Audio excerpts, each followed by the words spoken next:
Probably, and maybe more, because we are going to invest in the UK. Have you been able to assure the British government that you'll be investing much of the money we pay you for your oil in British industry?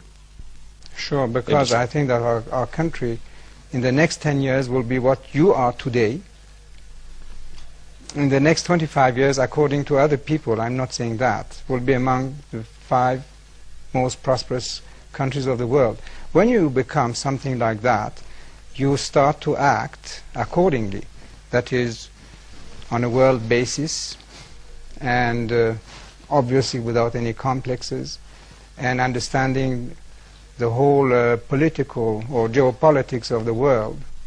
The increasing price of oil is going to hit our balance of payments hard and maybe even cause our economy to stop growing altogether for a year or two. Is this really what you want?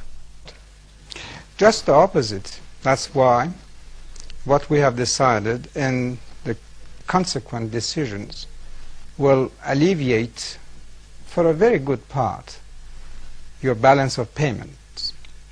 And I know that we might eventually do other kind of deal of that sort with other oil-producing countries. But don't forget that in 3 years' time, you will be a big oil producer yourselves. You might be a member of our club. So the picture is not as bad as it seems to be. Maybe for 1 year, 2 years, you will have some difficulties. First of all, I'm sure that you will overcome it. I'm sure that you will get out of the present difficult situation. You British have this quality of rallying around the flag, the country, when really it starts to be a little dangerous. I'm sure that you will do it. But may I put it this way? Many people watching you tonight, watching you talking to us now, many people in Britain, some of them cold, some of them quite poor, will be asking themselves what it is that you and certainly some of your Arab counterparts, sheikhs and rulers and governments, have against them. Does it in any way serve your interests to make a British economy suffer? Why against? First of all, it's not British economy. If you want to say anything, it should be the world economy.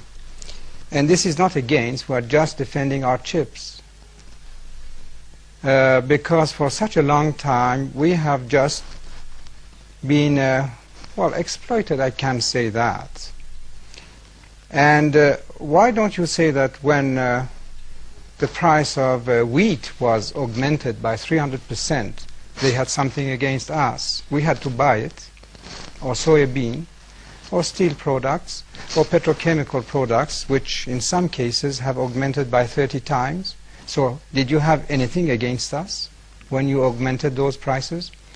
Or what I buy from you, even weapons, the price that you are charging today is not what you were charging 2 months ago. It's increasing. Have you something against us? Have you anything in principle against the system in Britain and other Western countries? Not really against, but I must tell you my opinion. If you continue this way, a permissive, undisciplined society, you are going to blow up. And in matter of fact... How do you mean blow up? I'm not quite clear what you mean by that. Well, you will go bankrupt. You work not enough. You try to get too much money for the little work that you are putting up. And this cannot continue. It can continue for a few months, maybe 1 or 2 years, but not forever. You're not going to help us not to go bankrupt if you put the price of oil in. I won't be a good friend of yours if I did help you being not aware of the seriousness of the situation. Do you then see oil as in some way a weapon that can correct us and our system? Not really.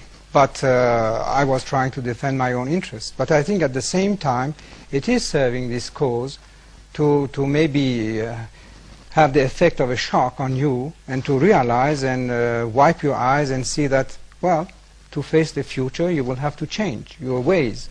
How particularly would you like us to change? Discipline, more work. Do you see any conflict between the social and economic demands of your people? About 50% of them can't read or write yet. And the amount you spend on weapons?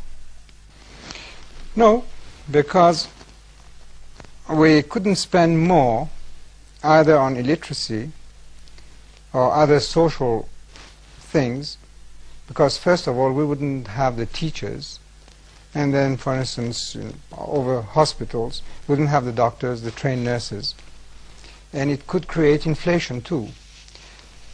Can I say that this year we are going to have a 40% national growth at constant prices, which is more than twice or almost 3 times the world record which was held by the Japanese? Do you think as your country gets more prosperous you will be able to restrain the demands of your people for more of the kind of democracy we have in Britain?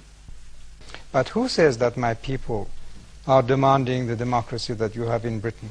Don't you think that history indicates that that does come with growing prosperity? Are there any developed, powerful countries in this world with hereditary monarchies like your own? Well, yes, but not necessarily, because our tradition are just on the opposite way. The people and their king are so close that they feel as the member of the same family.